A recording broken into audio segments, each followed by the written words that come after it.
Es uno de los felinos más atractivos directamente emparentado con los jaguares, los guepardos, los tigres y los leones. Como gran y experto depredador, le gusta llevarse a sus presas a las alturas de los árboles, donde se sienten muy cómodos.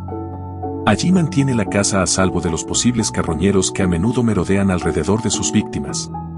Generalmente cazan de noche, la mayoría de los ejemplares habitan en los bosques, selvas y sabanas africanas, aunque también hay algunos en Asia Central, India y China.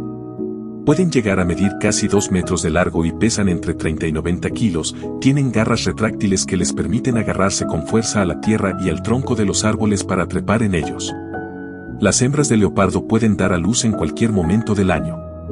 Por lo general, tienen 2 cachorros.